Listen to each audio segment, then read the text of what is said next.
안녕하세요. 사연 읽어주는 남예입니다. 오늘도 와주셔서 감사드리며 오늘의 사연 시작하겠습니다. 안녕하세요. 얼마 전 시부모님께 특별한 선물을 받고 행복한 나날을 보내고 있는 40대 여성입니다. 지금까지 새롭게 들어온 젊은 동서 때문에 많은 우여곡절이 있었고 그로 인한 마음고생도 심했지만 살다 보니 덕은 내가 베푼 만큼 돌아오고 욕심은 말과 행동에서 드러나 결국 화가 되더라고요. 그간의 고생이 무색해질 만큼 마음이 가뿐하고 매일매일이 즐겁습니다. 저는 성인이 되자마자 고아가 되었습니다. 어떻게 부모님과 동생이 한날 한시에 그렇게 될 수가 있나 믿기지도 않았어요. 남들은 평생에 겪으려야 겪기도 힘든 비극적인 일이 왜 나한테 일어났나 하늘이 원망스럽기도 하고요. 성인이 되었지만 고작 막 미성년자를 벗어나 어른의 기묵에 들어선 시기였거든요. 앞으로 혼자서 어떻게 살아야 하나 그저 막막해서 가족을 따라가고 싶은 마음만 가득했던 때였죠. 친가 외가 친척이 있긴 했지만 어느 하나 의지할 만한 어른은 없었어요. 오히려 제가 미성년자가 아니다 보니 다들 불필요한 죄책감이나 의무감을 가질 필요가 없어 다행이다 했겠죠. 그 와중에도 자기 힘든 사정을 토로하며 가족의 사망보험금을 탐내는 친척도 있어 더 꽁꽁 숨고 싶어지더라고요. 그때 제 손을 덥석 잡아준 사람이 다름 아닌 바로 옆집 이웃이었습니다. 승희야, 외삼촌이 지금 좀 많이 힘들다. 얼굴 보면서 이야기하자. 사정이 급해서 그래. 어젯밤에 누나가 꿈에 나와서 너한테 좀 부탁해보라고 하더라. 엄마 마지막 부탁이야 하고 좀 도와주라. 그래도 산 사람은 살아야지. 가시라고요. 할 말 없어요. 제발 좀 가세요. 외삼촌은 무슨 외삼촌이요. 외삼촌 사업 때문에 우리 부모님한테 빌려간 돈도 안 갚은 거 알거든요. 저기요. 그쪽 승희 외삼촌 맞죠? 승희 엄마한테 많이 전해 들었어요.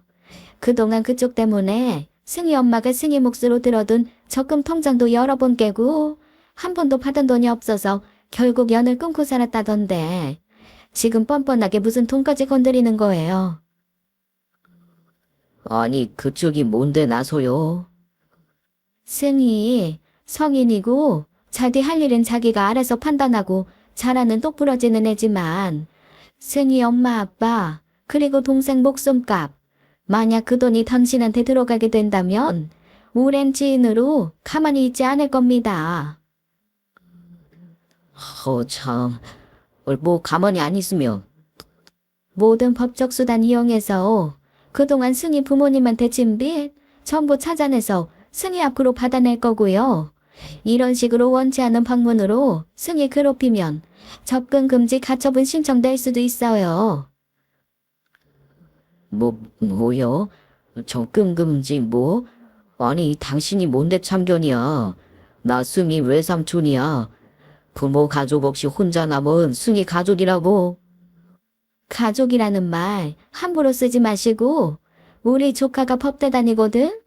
진짜 한번 해볼래? 그리고 어따 대고 반말이야. 부모 가족 다 있고 혼자 남은 하나밖에 없는 조카를 보고서도 그저 돈만 보여? 착각하지 마. 승희 혼자 아니고 승희 주변에 나 같은 사람들 많아. 그날 행여나 외삼촌의 힘으로 그 단단한 현관문이 열리기라도 할까봐 잠긴 문고리를 꽉 잡고 다들거리고 있던 제게 나타난 그 든든한 사람은 훗날 제 시어머니가 되었습니다. 제가 초등학교 때부터 맞은편 이웃사촌으로 살았던 두 분은 혼자 남은 저를 살뜰히 보살펴 주었어요. 너무 힘들어 도저히 학교에 다닐 수가 없어서 휴학하고 방 안에만 틀어박혀 있었는데요. 단 하루도 거르지 않고 매일 아침 저녁 끼니를 다 챙겨주셨어요. 봄날이면 꽃놀이, 여름이면 바다, 가을이면 단풍, 그리고 겨울이면 눈 보러 가자고 매일 저를 밖으로 데리고 나갈 핑계를 만드는 사람처럼 저희 집 문을 두드리곤 하셨어요. 그러면 저는 못 이기는 척 현관문을 열 수밖에 없었지요. 그러다 보니 절대 극복할 수 없을 것만 같았던 슬픔도 차차 극복할 수 있었습니다. 가족을 잃은 슬픔에 깊이 잠길 뻔한 저를 애써 붙들고 버텨주신 덕분에 저는 지금까지 살 수 있었어요. 게다가 그중 첫째 아들과 좋은 인연이 되어 올해로 결혼한 지 20년이 되었습니다. 그 사람은 늦은 밤 아르바이트를 끝내거나 비가 많이 오는 날 저를 데리러 와주기도 했어요. 가족의 기일을 말하지도 않았는데 그날은 매년 시간을 비워 함께 납골 땅에도 가주었지요. 그리고 한 번씩 가족에 대한 그리움이 걷잡을 수 없이 밀려올 때가 있었거든요. 그럴 때마다 엉엉 설움을 쏟아내는 제 어깨를 말없이 몇 시간이고 토닥이고 안아주면서 큰 힘이 되어주던 사람이에요. 그렇게 살뜰한 보살핌을 받다 가족으로서의 애정인지 이성으로서의 애정인지 헷갈릴 즈음 제가 졸업을 했습니다. 그리고 그날 오빠는 기다렸다는 듯이 제게 프로포즈를 했지요. 사귀자는 것도 아니고 바로 결혼하자고 말이에요. 물론 저는 거절을 했었습니다. 워낙 사려 깊고 마음씨가 착한 사람이라 제 상황 때문에 동정심이 앞서 그런 거라고 생각했으니까요. 그리고 무엇보다도 저를 가족처럼 보살펴준 그 두 분께 너무 죄송해서 그럴 수가 없었습니다. 이웃 사촌으로 시작된 그 인연을 소중히 여기며 혼자 남은 저를 가족처럼 돌봐주셨는데 그 집 아들이랑 결혼이란요. 어쩐지 큰 죄를 짓는 것만 같았어요. 게다가 저는 가족도 특별히 가진 것도 없어서 졸업하자마자 당분간은 구직 활동에 전념해야 했던 상황이었거든요. 그러니까 그 두 분께 저는 며느리로서는 마음에 드는 구석이 하나 없는 부족한 것이 너무 많은 애였어요. 그렇게 거절하고 나서 한동안 오빠도 그 두 분도 제대로 보지 못했어요. 제가 무작정 피하기만 하니 그 두 분은 영문도 모른 채 걱정하시면서 매일 찾아오고 연락하셨죠. 하지만 저는 이런저런 핑계를 대면서 마치 없는 사람처럼 지냈어요. 그러다 보니 점점 다시 혼자가 되는 것만 같아 서글프더라고요. 새삼스럽게도 그 몇 년 사이에 제가 그분들에게 많은 의지를 했다는 것도 깨달았고 매일같이 붙어 다니다가 오빠를 만나지 않게 되면서 오빠를 향한 제 마음을 더 확실하게 알 수 있게 되었습니다. 그래서 더 힘들었어요. 사고로 온 가족들이 다 저를 두고 먼 길을 떠났던 것처럼 이번에도 가족 같은 사람들과 한순간에 남이 되었다는 생각이 들자 저는 세상에 그저 혼자 남겨진 외톨이 같더라고요. 그러다 너무 속상한 마음에 혼자서 술을 엄청 마셨습니다. 지금은 시아버지가 반주 친구가 되어 어느 정도 대작을 할 수 있는 수준인데요. 그때는 한 잔만 마셔도 온몸이 새빨개질 정도로 술을 잘 못했었어요. 혼자서 소주 한 병을 울면서 마셨던 것까지는 기억나는데 그 뒤로는 완전히 필름이 끊긴 거예요. 정신을 차렸을 때는 제가 집이 아닌 무려 옆집에서 눈을 떴죠. 정말 소스라치게 놀라 벌떡 일어나신 적 있으신가요? 저는 눈을 뜨자마자 직감적으로 제가 술을 마시고 큰 실수를 한 것이 틀림없다는 것을 깨달았습니다. 그리고 그 자리에서 일어나 아무도 없는 방에서 발만 동동 굴렀지요. 제가 눈을 뜬 곳은 무려 오빠 방이었어요. 어떻게 하면 좋냐고 혼자서 소리 죽여 야단 법석을 떨고 있는데 갑자기 문이 벌컥 열리는 겁니다. 정말 영영 열리지 않았으면 좋겠다고 생각할 정도로 온몸이 시뻘겋게 달아오르는 것이 느껴지더군요. 문을 열고 들어온 사람은 예상하셨겠지만 지금은 시어머니가 된 아주머니였습니다. 네, 제가 술을 마시고 시댁으로 쳐들어와 소위 말하는 술주정을 부린 겁니다. 오빠랑 결혼하면 안 되겠냐? 결혼해서 진짜 가족 되면 안 되겠냐? 솔직히 말하면 오빠가 좋기는 하지만 아줌마랑 아저씨가 더 좋다 하고요. 그때 이미 오빠로부터 이런저런 상황을 전해 들은 뒤라 시부모님도 고민이 많으셨다고 해요. 제가 며느리로서 자격이 부족해서가 아니라요. 섣불리 진짜 가족으로 묶였다가 혹시나 아들과 잘못되기라도 하면 그땐 영영 남이 될 수도 있는 사이가 되니까요. 오빠에게도 어중간한 동정심이나 측은지심이 아닌 진심을 다시 돌아보라고 시간을 주셨다고 하더라고요. 그리고 그날 저녁 결국 가족이 되겠구나 싶어 체념이 되면서도 무엇보다도 기쁘셨다고 해요. 그렇게 저는 오빠랑 결혼을 했습니다.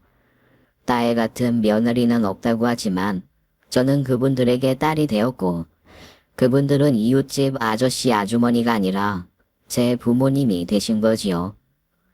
신혼집은 자연스레 제가 살던 집이 되었어요. 결혼한 지 20년이 되었는데 아직도 매일 아침을 시부모님과 함께 하고 있다면 믿어지시나요? 사실상 합가나 다름없는 생활을 오랫동안 하고 있지만 한 번도 그것에 대한 불만이나 불편함은 없었습니다.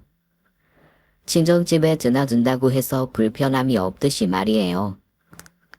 남편 밑으로는 동생이 하나 있는데 남편과 토올이 많이 나는 늦둥이에요. 제가 결혼할 때까지도 중학생이었으니 자연히 결혼도 저희에 비해서 늦었죠. 연애는 하는지 통 여자친구를 보여주지 않던 시동생이 처음으로 결혼할 여자를 데리고 온 것이 2년 전이었어요. 시동생도 어린데 결혼할 여자도 연하다 보니 저랑은 상당한 나이 차이가 나더라고요. 꽃집을 운영하는 동서를 친구에게 소개받은 후 1년 정도 연애를 했다고 들었습니다. 시동생이 저나 남편에 비해 어린 것이지 시부모님 입장에선 이미 혼기가 넘은 터라 은근 걱정이 많으셨어요. 그래서 더 늦어지면 어쩌나 싶을 때 데리고 온 여자라서 다들 반기는 분위기였어요. 게다가 얼굴이 조망만하고 무척 예뻐서 저래서 결혼한다고 했구나 했지요. 그 애기가 언제 커서 저렇게 예쁜 여자친구를 다 데려왔나 싶어 기특하기만 하더라고요. 그런데 처음 시댁에 방문한 동서가 집에 오자마자 소스라치게 놀라며 시동생 뒤로 쏙 숨는 거예요. 어머, 웬 개. 하이 내가 말 안 했나? 우리 집 강아지 두부랑 차차야. 말 좀 해주지. 죄송해요. 제가 개털 알레르기가 있어서요. 그 강아지는 시어머니가 무척 예뻐하는 하얀 게 두부와 차차였어요. 함께 유기견 센터에 가서 데려온 이제 10살, 8살이 된 노견이었지요. 늘 행복할 것만 같았던 저희 가정에도 잠깐 먹구름이 드리워졌을 때가 있었어요. 바로 5년 전쯤 어머님에게 큰 우울증이 찾아온 일이었지요. 늘 우리 집이나 시댁은 저희 아이들도 복작복작하고 저희는 아침 저녁으로 시부모님을 찾아뵙고 있었어요. 그러다 보니 우울증이라는 것이 감히 저희 가족에게 찾아오리라는 것을 상상도 못했습니다. 어머님이 갑자기 식욕이 없어지시더니 순식간에 살이 쏙 빠지시더라고요. 늘 기운이 없고 어딜 가자고 해도 피곤하시다며 마다하시고 늘 저를 향해 방긋방긋 웃어주시던 분은 사라져버렸어요. 사람의 몸에서 그렇게 한순간에 반짝반짝 빛나던 기운이 사라질 수 있다는 것을 처음 본 것입니다. 제가 그때 그 이야기를 하자 남편이 그러더라고요. 20살, 제가 온 가족을 잃고 혼자 남은 제가 딱 그랬다고요. 그 말을 들으니 덜컥 겁이 났습니다. 그때 제가 어땠는지 누구보다도 제가 더 잘 아니까요. 큰 병이 있나 싶어서 건강검진도 했지만 몸에는 문제가 없었고 여러 가지 검사 끝에 우울증 진단을 받았습니다. 저는 가만히 있을 수가 없었습니다. 제가 세상에 등지고 아무도 없는 곳으로 가고 싶다고 생각했을 때 제게 선뜻 손을 내밀었던 분이 시어머니셨어요. 늘 마음을 다했다고 생각은 했지만 그때야말로 제가 온 힘을 다해 시어머님을 돌봐야 한다는 생각이 들었지요. 저는 평소보다 1시간을 더 빨리 일어나 시댁으로 가서 아침을 차렸어요. 시어머니는 애써 챙겨주시니 식탁에 앉기는 하셔도 먹는 둥 마는 둥 하셨죠. 함께 드라마를 봐도 어머님은 마치 딴 생각에 잠긴 것처럼 집중하지 못하시고요. 그래도 저는 포기하지 않고 귀찮으리만큼 옆에서 조잘거렸습니다. 어느 정도였냐면 딱 사춘기에 접어든 제 딸이 엄마 너무 무심하다고 사춘기 딸은 보이지도 않냐고 운 적도 있었어요. 그런 딸을 앉혀두고 사과하며 제가 왜 그렇게 시부모님의 건강에 예민한지 이야기해 주었죠. 외할아버지와 외할머니 그리고 이모가 사고로 돌아가셨다는 것만 들었지 다른 자세한 것은 알지 못했어요. 20살에 온 가족을 잃고 혼자 남은 엄마를 따뜻하게 안아준 할머니와 할아버지 이야기를 듣고 눈물을 흘리더라고요. 딸은 괜히 엄마랑 할머니 힘든데 투정 부려서 미안하다면서 초등학생이었던 아들 케어를 도맡아 하더라고요. 학원 숙제도 봐주고 준비물도 챙겨주면서요. 그렇게 온 가족의 정성스러운 케어에 차츰 나아지시는 모습을 보이셨어요. 그리고 우연히 텔레비전에서 하던 유기견 센터에 관한 방송을 보시고 그날 밤 잠을 못 주무셨다고 해요. 버림을 받고 그저 죽음을 기다리는 개들이 눈에 밟혀서요. 다음날 시어머니께서는 텔레비전 속에 나온 유기견 센터에 가보고 싶다고 부탁하더라고요. 저는 깜짝 놀랐어요. 저를 비롯한 가족에게 뭘 해달라는 요구 한 번 한 적이 없었던 분이거든요. 안 갈 수가 없죠. 그날로 남편은 휴가를 냈고 온 가족이 경기도에 있는 유기견 센터까지 갔습니다. 마음 같아서 모든 개를 다 데리고 오고 싶었지만 안락사 시일이 가장 빠른 개 둘을 가족으로 맞이하게 되었습니다. 한 마리만 데리고 가자고 시아버님이 조심스러운 제안을 하셨지만 어머님은 2마리를 고집하셨어요. 8살이 된 차차까지 데리고 온 이유는 강아지 우울증에 걸렸다는 이야기 때문이었어요. 두부도 차차도 모두 잘 케어가 된 개였는데 나이에 비해 특별한 병이 있는 것도 아닌데 길에서 발견되었다 하더라고요. 2마리 다 특별한 이유도 없이 갑자기 한순간에 가족을 잃은 것이었습니다. 특히 차차가 유기견 센터로 온 뒤 우울증 증상에 밥도 거의 못 먹는다고 하더군요. 그 이야기를 듣고 그냥 올 수가 있었을까요? 그렇게 두부와 차차는 우리 가족이 되었습니다. 갑자기 집에 새 식구가 둘이나 생기니 분위기가 달라진 것은 말할 것도 없고요. 본인이 직접 케어해야 하는 존재가 생기자 시어머니는 빠르게 생기를 되찾았습니다. 그대로 저희 집의 생활도 조금씩 달라졌습니다. 저희의 일과에 두부와 차차 산책이 더해졌고 야외 나들이를 갈 때는 늘 애견 반입 가는 카페를 찾았죠.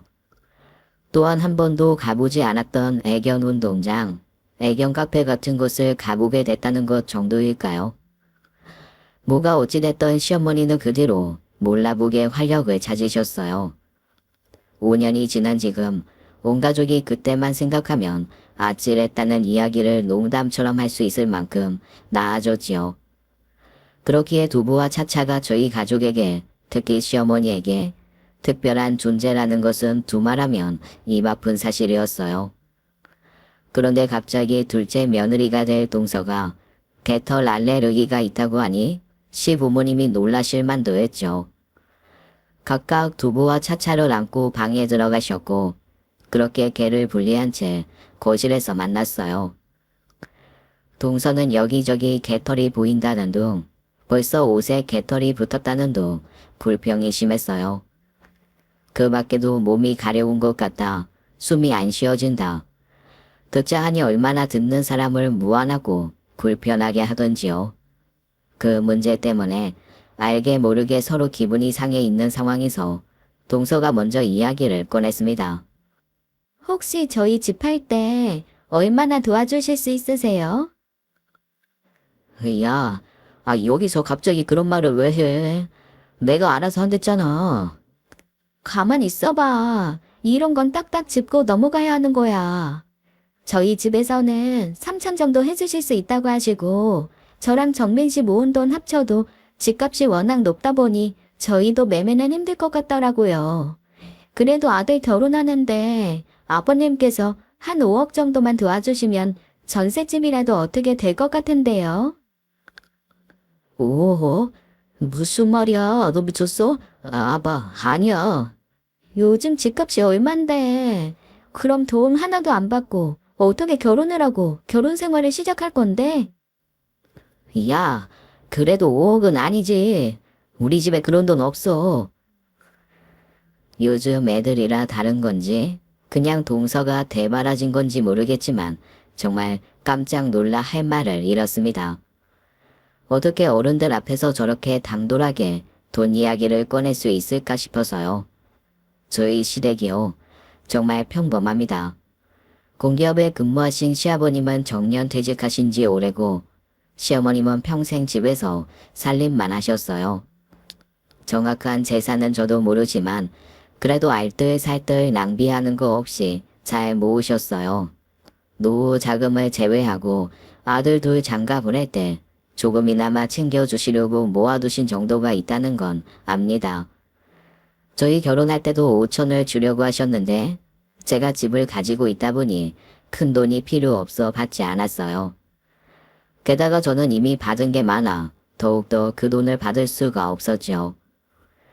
그래도 한사코 주시려는 거 훗날 우리 시연이 재원이 대학 가거든 그때 좀 힘써 주시라 애교로 넘어갔습니다. 그래서 아마 시동생 결혼할 때도 저희와 비슷한 금액을 생각하셨을 거예요. 그런데 대뜸 그 큰 돈을 달라고 하니 당혹스러울 수밖에요. 1억도 당혹스러울 판에 5억이라니요. 아버님은 일단 생각해 보시겠다고 하셨는데 그 뒤로 굉장히 고민을 많이 하시더라고요. 안 그래도 날이 더워 입맛도 없으실 텐데 끼니도 거르시고 시댁에 가면 말소리보다 한숨소리가 더 많았어요. 갑자기 집안 분위기가 그렇게 되니 많이 속상하더라고요. 그러다 문득 그 집이 뭐라고 어차피 내 가족 될 사람이니 남편과 상의 끝에 시부모님을 찾아갔습니다. 아버님, 어머님, 드릴 말씀이 있어요. 응? 무슨 일이냐? 요즘 아버님, 어머님, 정민이 집 문제로 많이 힘드신 거 알아요. 미안하구나. 괜히 너희까지 신경 쓰게 만들고 이 마음 같아선 그냥 집어치우라고 하고 싶은데 정민이 그게 결혼한다고 여자를 데리고 온 것도 처음이고 나이도 나이다 보니 이 지금 아니면 또 얼마나 늦어질까 싶어서 마음이 급해서 그런다. 저도 두 분 마음 충분히 이해해요. 정민이 저한텐 그냥 시동생 아니고 친동생이에요. 그래서 저희도 정말 충분히 상의하고 결정해서 말씀드리는데요. 무슨 일 있니? 지금 두 분 사시는 이 집 하시고 저희랑 같이 사시는 건 어때요? 왜 그게 무슨 말이야? 안 된다. 워낙 오래된 집이긴 해도 팔면 정민이 서울에서 전셋집 얻는 데 도움 될 거예요. 그리고 우리 시연이 내년에 대학 가면 당도 남아요. 저희가 안방 드릴 테니까 저희 집에 와서 같이 살아요. 아니다. 지금 무슨 소리라는 거야? 못 간다 나는. 차라리 집을 팔아 원룸에 들어가 살면 살았지. 생이 너한테 어떻게 신세를 지니? 안 된다. 어떻게 그런 말씀을 하세요? 그렇게 말씀하시면 제가 더 서운해요. 그래 엄마. 우리 충분히 상의하고 내린 결정이야. 아무리 생각해도 그것만큼 좋은 방법도 없어. 아버지랑 엄마는 종민이 마음 편하게 장가 보내서 좋고, 뭐 우리도 엄마 아버지랑 살아서 좋잖아. 아이, 그게 말이 안 되지. 어떻게 둘째 장가 보내겠다고 내가 며느리 신세를 지냐? 안 그래도 너네 결혼할 때 한사코 안 받겠다 마다해서 준 것도 없는데 내가 무슨 면목으로 그렇게 해? 제가 받은 게 왜 없어요. 저 부모님 20살에 잃고 아버님 어머님이 저 가족처럼 챙겨주시고 가족으로 받아들여 주신 거 20년이 넘어요. 제 부모님보다 아버님 어머님이랑 보낸 시간이 더 길고요. 아버님, 저는요.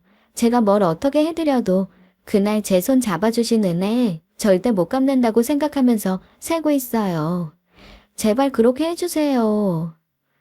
아니, 어떻게 그래.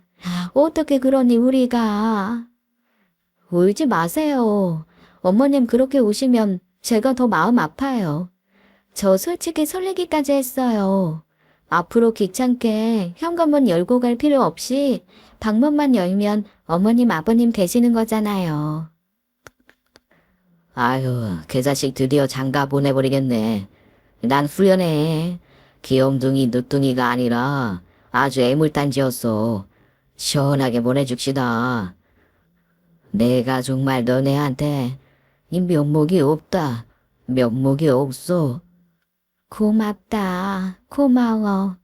내가 너한테 이걸 어떻게 다 갚니? 어떻게 갚아? 그렇게 시부모님은 집을 판 돈으로 시동생 장가를 보냈습니다. 그때 시부모님을 설득하기 위해 한 말은 조금의 거짓도 없는 진심이었어요.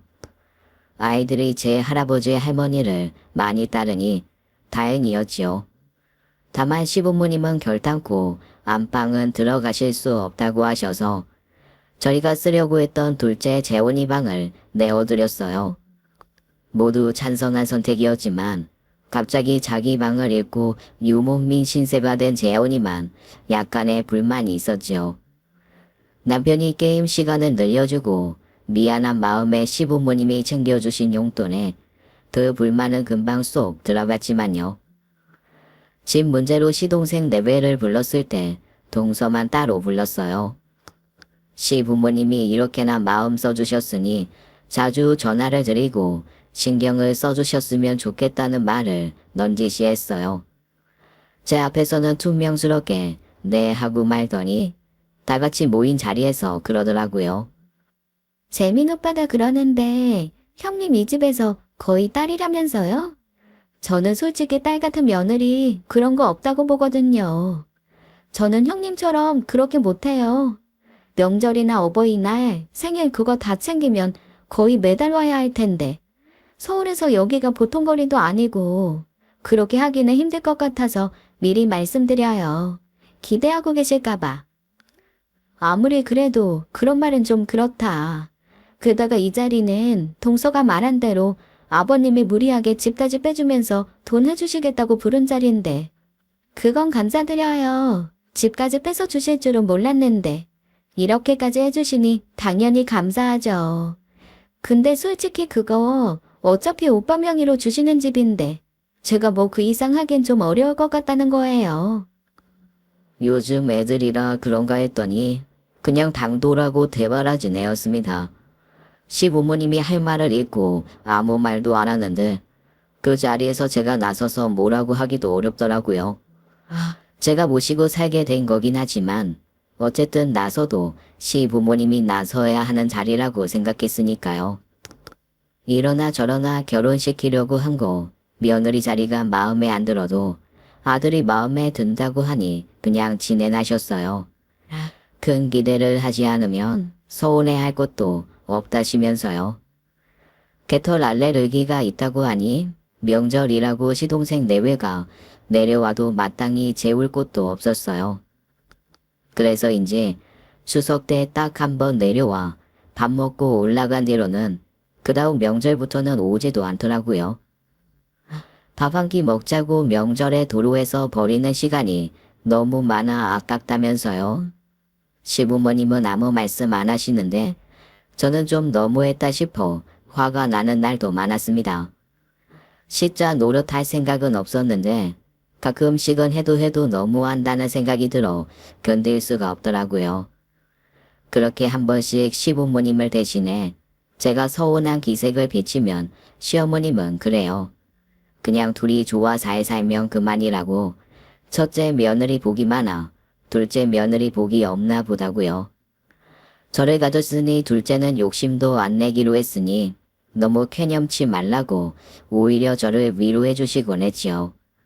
그러던 어느 날 첫째인 시연이가 할머니, 엄마 이것 좀 보라며 뭘 좀 보여주더라고요. 첫째 SNS에 낯익은 사람이 아는 사람으로 추천이 떠서 봤더니 작은 엄마라고요. 그러면서 보여준 사진이 정말 충격 그 자체였습니다. 동서가 자기 친구네 집에 가서 강아지를 안고 찍은 사진이 있더라고요. 처음 시댁에 왔을 때 강아지 보고 기겁하면서 시동생 뒤에 숨던 거 생각하니 어처구니 없고요. 제가 두부랑 차차는 방에 두고 깨끗이 치워둘 테니 한번 들러라고 했을 때도 얼마나 타박하던지요. 형님은 개털 알레르기가 없어 잘 모른다. 그게 치운다고 치워지는 줄 아냐. 그때도 온몸에 두드러기가 올라와서 다음날 병원까지 갔다고 그렇게 사람 무안하게 하던 게 동서예요. 엄마, 대박이지. 개털 알레르기는 무슨. 개털 알러지 있는 사람이 강아지랑 이렇게 얼굴을 맞대고 찍어? 더 대박인 거 알려줄까? 이거 봐. 지난번에 할머니 병원 때문에 서울 갔을 때 작은 엄마 아프다고 작은 아빠만 왔었잖아? 근데 이날 친구들이랑 호캉스 가서 놀았어. 날짜 봐봐. 호캉스? 거기가 어디냐? 아, 할머니, 호캉스는 호텔 바캉스라고 10대 말에서 호텔에서 머물면서 쉬는 거야. 친구들이랑 좋은 호텔을 잡아서 하룻밤 놀면서 수영도 하고 호텔 뷔페도 먹고 그러는 거지. 됐다. 뭐 그리 놀랍지도 않네. 아무 말 없는 시어머니를 보고 대수롭지 않게 넘어가려고 했지만 가슴이 쿵쾅쿵쾅 뛰더라고요.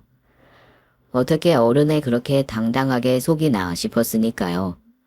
사람이 작은 거짓말을 해도 심장이 쿵쿵 뛰고 마음이 쓰이기 마련이잖아요.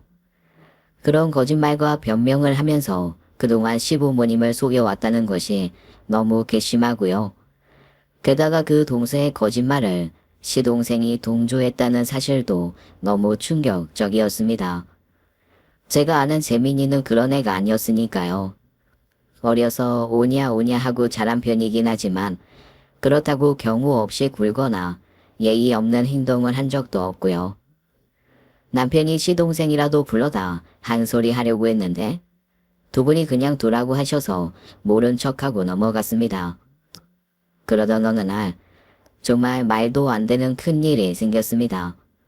후식으로 먹을 딸기를 씻고 있는데 거실에 앉아 TV를 보시던 시아버지가 갑자기 괴성을 지르는 것이 아니겠어요. 왜? 아버지 왜 그래?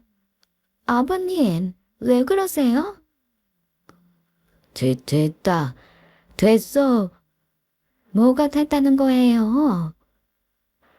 갑작스러운 난리통에 놀라 수도꼭지를 잠근 것도 잊은 채 거실로 뛰어나갔지요. 근데 시아버지가 왼 쪽지를 들고 텔레비전을 보더니 바들바들 떨고 있는 겁니다. 무슨 일이라도 났나 싶어 가슴이 철렁 내려앉았는데 알고 보니 시아버지가 되고 있는 것이 무려 로또였어요. 네, 1등에 당첨된 겁니다. 그 사실을 알고 순간 거실에 수초 동안 정적이 흘렀어요. 머리가 안 돌아갈 정도로 굉장히 놀란 거지요. 그리고 그 뒤는 뭐 난리가 났습니다. 아래층 생각도 못하고 모두 그 자리에서 방방 뛰면서 서로 얼싸안고 어찌나 기뻐했는지요. 그렇게 한창 얼싸안고 기쁨을 나누고 있는데 갑자기 시아버지가 주저앉아 흐느껴 오시는 거예요. 순간 찬물을 끼얹은 듯 두 번째 정적이 찾아왔죠. 시아버님은 그렇게 오시는 건 저도 심지어 남편도 시어머니도 처음 보는 모습이었어요.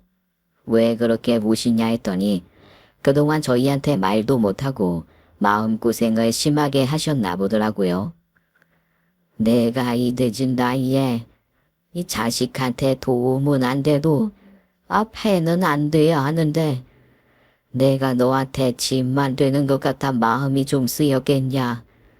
제일 고생하는 게 우리 며느리인데 이 너한테 남겨줄 것도 없고 그렇다고 나이도 많고 몸도 안 따라주니 일을 할 수도 없으니 내가 할 수 있는 게 이거 지푸라기 잡는 것밖에 없더라. 아버님, 왜 그런 생각을? 이제 됐다. 이제 됐어. 이제 여한이 없다 나는. 너한테 다 주마. 나 이 돈 필요가 없다. 그날 아버님은 정말 목 놓아 아이처럼 우셨습니다. 제가 무슨 고생을 한다고, 제가 하는 게 뭐가 그렇게 대단하다고, 이러니 넘은 노인이 그 마음의 짐을 가지고 그동안 얼마나 고생했으면 체면도 뭣도 없이 저렇게 엉엉 울 수 있는지, 제가 너무 무리하게 두 분을 모시려 한 건 아닌지 죄송스럽기까지 해서 그날 눈물바다가 됐었지요. 로또는 세금을 제외하고 14억이나 되는 굉장히 큰 돈이었습니다. 로또 용기죄로 저를 주시려는 것을 저는 감히 받을 수 없었고 욕심도 없었습니다. 그저 시아버님이 그동안 홀로 지고 있던 마음의 짐을 내려놓을 수 있게 됐다는 것만으로도 너무 기뻤어요. 하지만 아버님은 뭐라도 해주고 싶다고 고집하셔서 오랜만에 온 가족이 백화점 나들이를 갔었죠. 생전 구경할 일도 없는 비싸고 좋은 옷 한 번씩 얻어 입고 근사한 레스토랑에 가서 저녁도 먹었어요. 그리고도 시연이 남은 학비와 나중에 재원이 대학 가거든 그 학비까지도 책임져 주마 하시더라고요. 제가 더 바랄 것이 있었을까요? 같은 아파트에 다시 집을 얻어 나가시겠다는 거 간신히 붙잡아 정 그러시면 큰 집으로 옮겨서 같이 가자고 했어요. 제 집을 내놓고 보태겠다고 하니 그것도 마다하시고 그래도 부모님이 남기신 집이니 전세로라도 가지고 있으라고요. 결국 못 이기는 척 그렇게 하기로 하고 저희 식구가 모두 넉넉히 지낼 수 있는 집을 알아보고 다녔죠.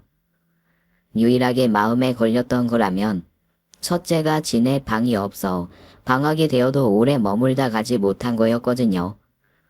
그 점이 해결된다고 하니 저도 더없이 기뻤고요. 일부러 말할 생각은 없는데 시동생이 시부모님이 다시 집을 보러 다닌다는 것을 알게 되었어요. 그러면서 자연히 시동생네도 시아버지의 로또 당첨 소식도 알게 되었지요. 설마 콩고물을 바라려나 했는데 아니나 다를까 그 투명하고 뻔한 마음을 드러내더라고요. 지난 설에도 전화 한 통으로 퉁쳐놓고는 벼랑간 찾아온 겁니다. 네가 웬일이냐? 어머님, 지난 설에도 못 찾아뵙고 해서 왔어요. 명절엔 차가 너무 막히잖아요. 들어오려고? 안 된다. 사방이 캐터리야.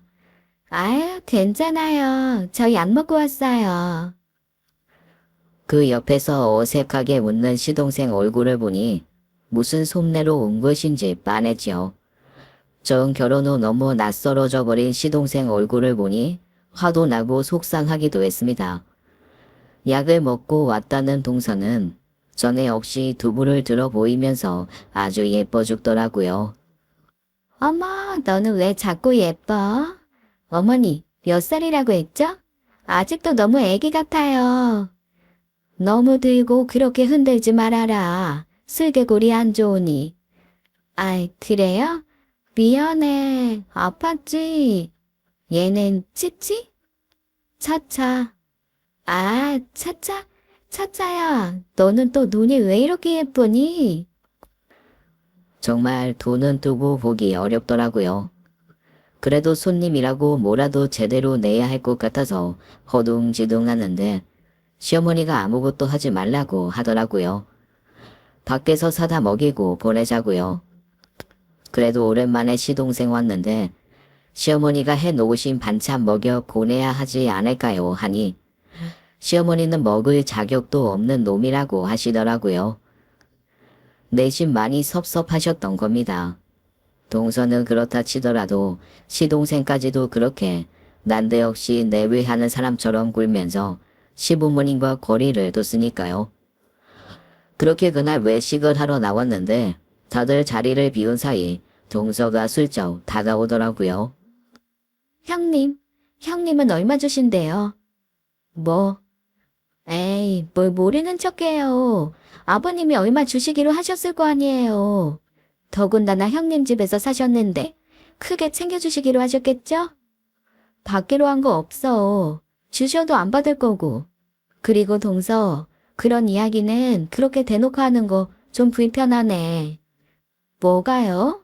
같은 며느리끼리 그런 이야기도 못해요? 어쨌거나 두 분 돌아가시면 다 아주버님이랑 우리 재민 씨 목일 텐데. 동서, 말 조심해. 그런 소리 아버님 어머님 앞에서 하기만 해봐. 내가 지금까지 동서 이뻐서 아무 말 안 하고 있는 줄 알아. 어떻게 사람이 그렇게 염치가 없이 뻔뻔하기만 해.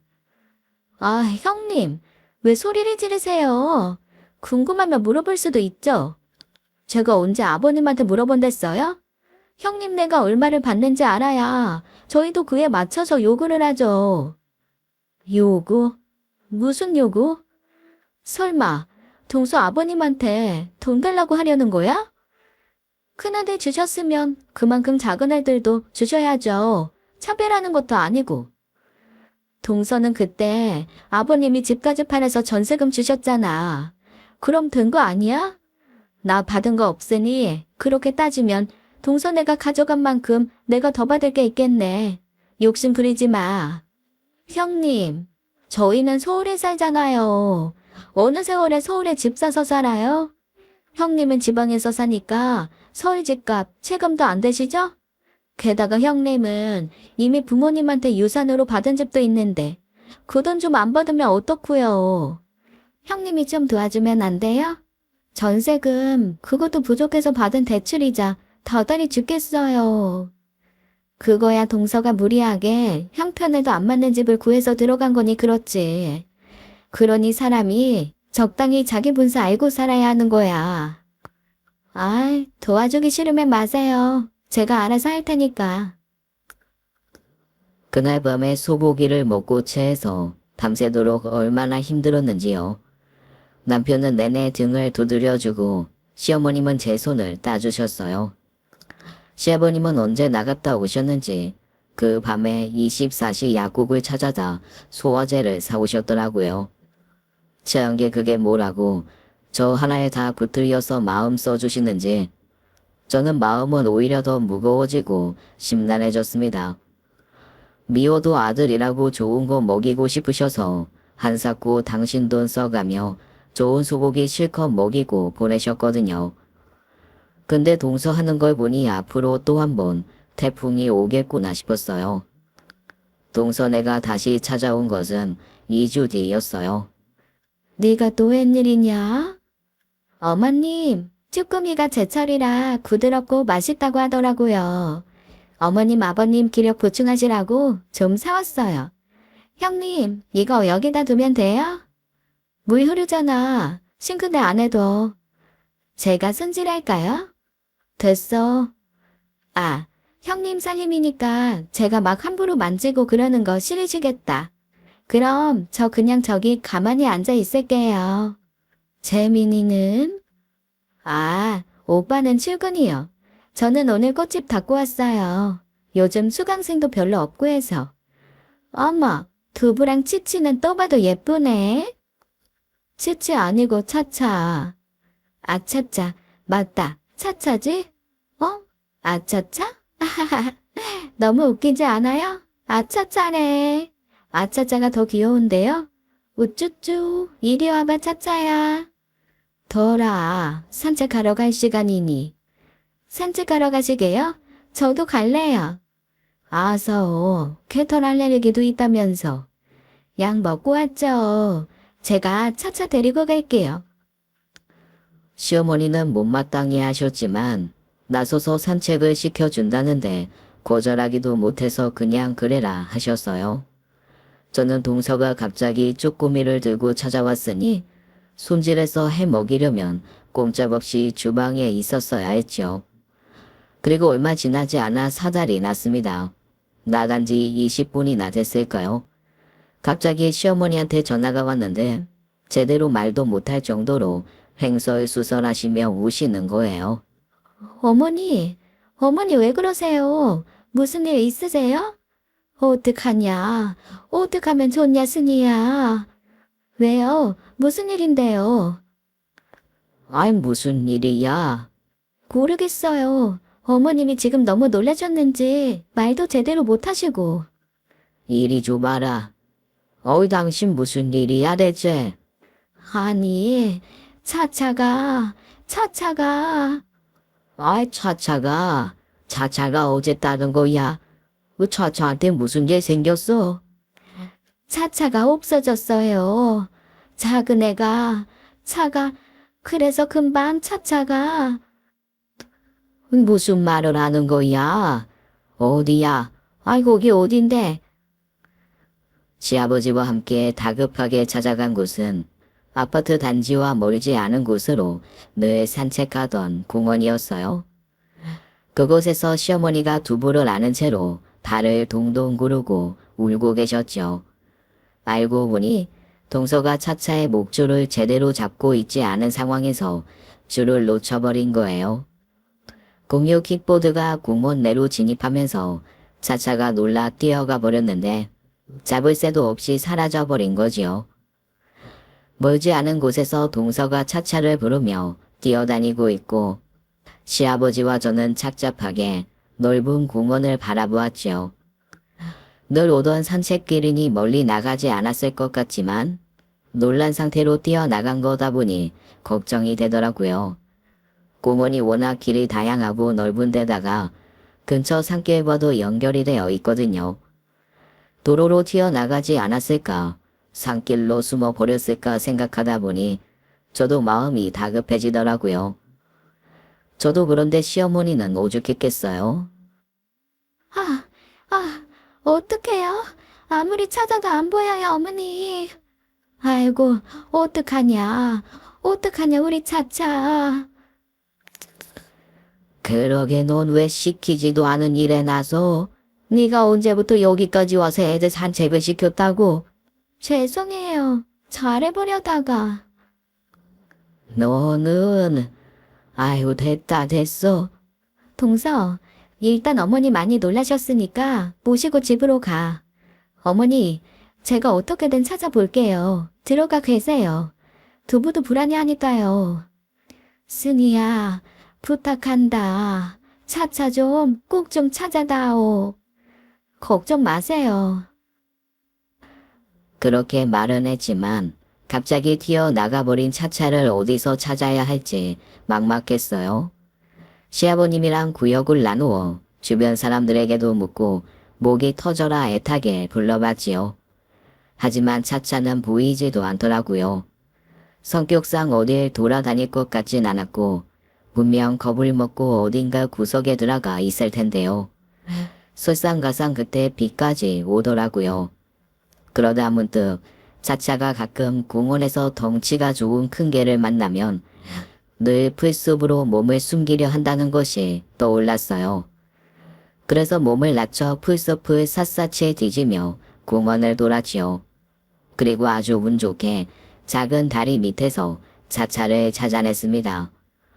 공원에는 밖으로 연결된 개천으로 이어지는 작은 개울물이 흐르고 있는데 그 다리 밑 풀에 몸을 웅크리고 있더라고요. 정말 얼마나 다행인지 차차를 발견한 순간 다리에 힘이 풀려 주저앉을 뻔했습니다. 비가 내리기 시작해 물이 불어나면 하마터면 차차가 물에 빠져 개천까지 떠내려갈 뻔했더라고요. 비가 오는지 개천에 물이 무릎까지 차올라 옷을 다 젖게 하는지도 모르고 차차를 찾아 어머님께 바로 연락을 드렸죠. 집에 들어가자마자 차차를 안고 우시는 어머님을 보니 다행이라고 생각하면서도 동서의 실수에 너무 화가 나더라고요. 아이고, 다 젖었네, 다 젖었어. 아이, 얼른 옷부터 갈아입으라. 아버님도 다 젖으셨어요. 동서에게 한마디 하려던 거 참고 방으로 들어가 옷부터 갈아입는데 갑자기 동서가 들어오더라고요. 안 그래도 화가 나 있는데 빤히 옷 갈아입으러 들어간 거 알면서 노크도 없이 그렇게 들어오는 게 영 못마땅했고요. 그런데 하는 말이 더 가관이더라고요. 형님, 좋으시겠어요? 뭐, 결국 개 찾아서 시어머니 사랑받는 건 형님이네요? 실수한 건 나고. 틀린 말은 아니네. 동서가 싼 똥 내가 치웠으니.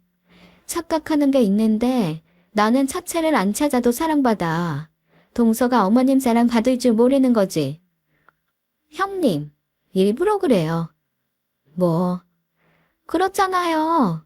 일부러 저한테 어머님 모시고 들어가게 하고 영웅처럼 차차 찾아내서 어머님 아버님한테 또 인정받고 싶었던 거 아니에요? 아, 참나. 나는 동서 그렇게 안 해도 충분히 인정받고 사랑받고 살고 있어. 동서는 모르겠지. 그동안 어머님 아버님 만난 거 두 손으로 꼽을 수 있지 않아? 내가 뭐가 아쉬워서 그렇게 잔머리까지 써가면서 굴겠어? 뭐가 아쉽겠냐. 아버님 당첨금이지. 형님 다 필요 없다고 하시지만 형님도 사람인데 그 돈이 탐이 안 나요? 말 조심하랬지? 참, 형님도 솔직하지 못하네요.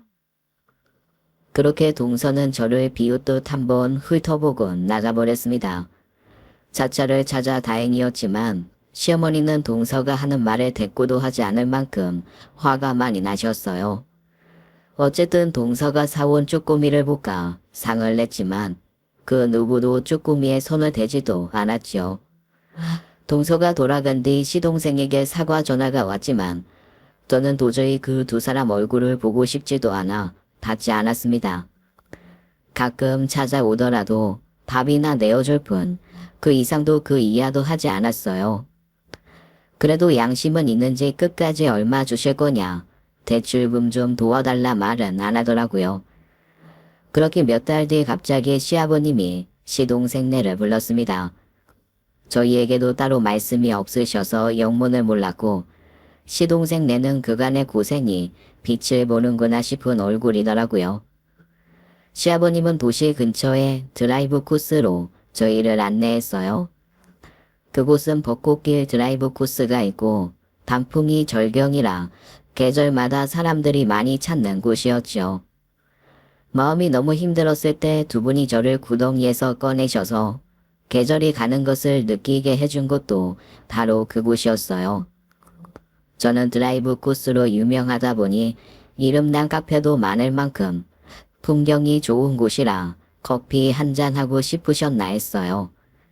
그런데 아버님이 이른 대로 주소를 찍고 도착해보니 목적지는 드라이브 길과 멀지 않은 마을이더라고요.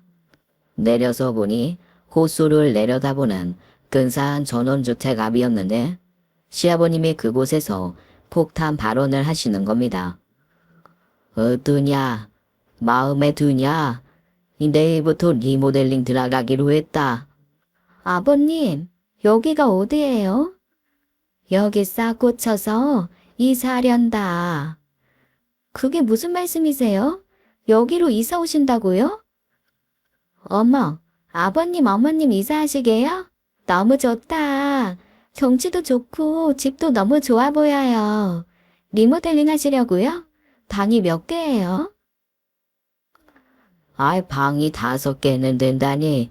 이승이 네가 가서 제일 마음에 드는 방 골라봐라. 니네 방도 있어야지. 저희 방도요? 나이도 들고 하니 조용하고 경치 좋은 곳이 좋다. 근처에 울타리 치면 이 사람 두부 차차 데리고 산책하기도 좋고 하우스도 지어서 소소하게 농사도 지어보면서 살고 싶구나. 어머, 너무 좋은 생각이에요. 그럼 앞으로 두 분이서만 사시게요? 승이 너만 괜찮으면 니 같이 지내고 싶은데 니네는 아직 젊어 이런 곳은 살기 불편하지 않겠니? 게다가 재원이 학교도 있으니 여기까지 들어오기 쉽지는 않겠지. 그래도 그렇게 멀지 않으니까 자주 왔다 갔다 할 수 있을 것 같아요.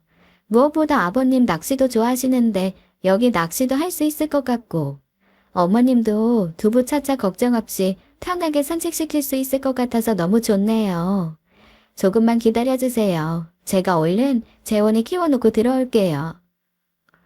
언제든 들어와라. 네 집이니?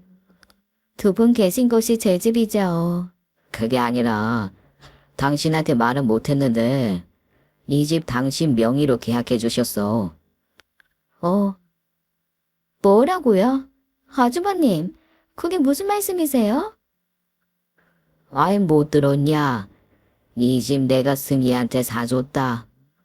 이 큰 땅을 집이랑 다 전부 다요? 그래, 그럴만하지. 내 속이 다 시원하다. 늘 너한테 받기만 한 것 같아 마음이 쓰였는데 이 그래도 첫째 조놈은 철딱 쏘니가 있어서 내 말을 들어 다행이지. 여보, 이게 다 무슨 소리야? 내가 아버지를 못 이겼어. 당신한테 주면 절대 안 받을 거라고 하셔서 내가 몰래 당신 명의로 대신 계약했어. 아니, 왜? 잠깐만요. 아버님, 이건 아니죠. 그럼 저희는요? 저희는 얼마나 주실 건데요? 아이 너네 너희한테 뭘 주냐? 형님 주셨으면 저한테도 주셔야 하는 거 아니에요? 차별이잖아요. 차별은 무슨 차별? 원래 자식한테 증여하는 거다. 승희는 내 딸이니 주는 거지. 너는 그때 그러지 않았냐? 딸 같은 며느리 할 생각 없다고 말이야. 아니, 아무리 그래도 이거 명백히 차별이에요. 저희도 권리 있다고요. 무슨 권리? 남처럼 대해달라? 기대도 말라. 없는 개털 알레르기까지 만들어서 거리를 둔 건 넌데 왜 되려 네가 더 섭섭한 사람처럼 그러니? 네? 다 안다. 너 개털 알레르기 없던 거. 어떻게 사람을 그렇게 뻔뻔한 얼굴로 속일 수가 있는지. 아니, 그게 당신이 말했어? 아니야. 아씨, 내가 그걸 어떻게 말해? 그럼 왜 그렇게 꿀먹은 벙어리처럼 가만히 서 있기만 해? 당신은 뭐라고 말 좀 해. 당신 몫을 형님이 다 가져간다는데 그렇게 가만히 있을 수가 있어? 내가 뭐라고 해? 그래, 그 몇 년간 가장 내 아름다운 얼굴이다. 그래도 넌 영치가 있구나. 세아가, 나는 너한테 더 이상 기대할 것도 바라는 것도 없다. 너네한테 준 그 5억도 과하다고 생각은 하다만 귀하게 키운 내 막둥이한테 아깝지는 않다고 생각하고 주마. 그러니 너는 서로 바라지 말고 그렇게 살자꾸나. 아버님, 저희는 서울에 살잖아요. 여기랑 비교도 안 되는데. 대출금도 많이 남았는데 이 집 사시고 그래도 남으셨을 거 아니에요. 이 남은 건 다 쓰고 죽을 테니 걱정 마라. 그래도 그렇지. 너무 과한 것을 받은 것 같다고 하니 남편이 그러더라고요. 아버지가 당신에 대한 고마움에 다 퍼주고 싶은 마음에 준 것도 맞는데 아버지가 가지고 있으면 결국 둘째 저거한테 마음 약해져서 다 줘버릴 것 같다고 하시더라. 게다가 재수 씨가 허영도 좀 있는 것 같으니 돈 아까울 줄 모르고 의미 없이 다 써버릴 것 같다고 말이야. 걱정하지 말고 받아. 당신 받을 자격 있어. 정 부담스러우면 뭐 차라리 당신이 은행장이라고 생각하고 가지고 있으면 되지. 뭐, 은행장? 그래. 그리고 당신이 가지고 있다가 행여나 정민이 저거 생명에 위협을 받을 만큼 큰 문제 생기면 그때 조금만 도와줘. 동서요. 연을 끊고 살겠다고 하더랍니다. 시동생이 혼자 내려와서 그래요. 그동안 자기가 너무 자기만 생각한 것 같다고요. 처음엔 동서가 너무 좋아서 곁에 두고 싶은 마음밖에 없었더랍니다.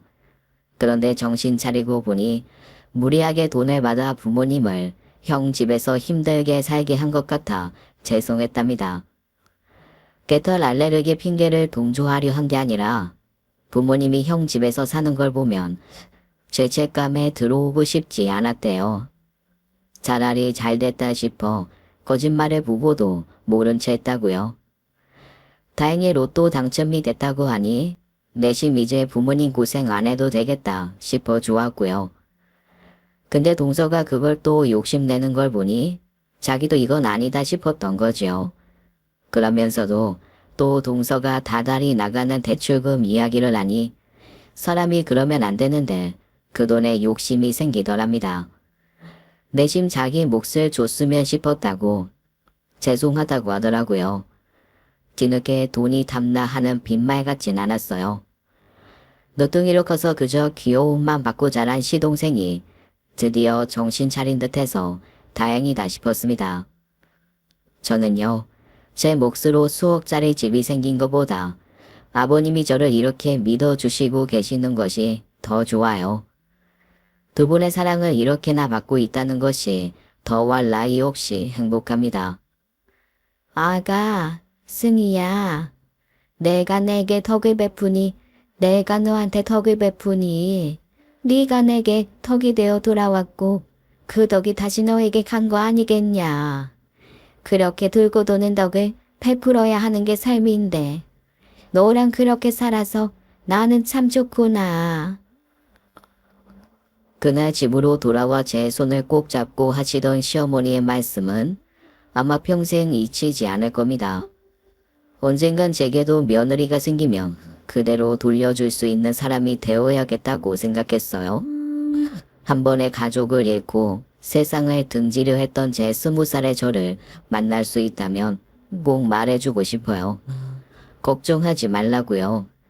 세상에서 가장 따뜻한 온기를 가진 분이 손을 내밀 테니 그 손을 믿고 꼭 잡아보라고 말이에요. 지금까지 사연 읽어주는 남녀였습니다. 끝까지 함께 해주신 여러분 감사드리며 저희는 다음 사연으로 돌아올게요. 감사합니다.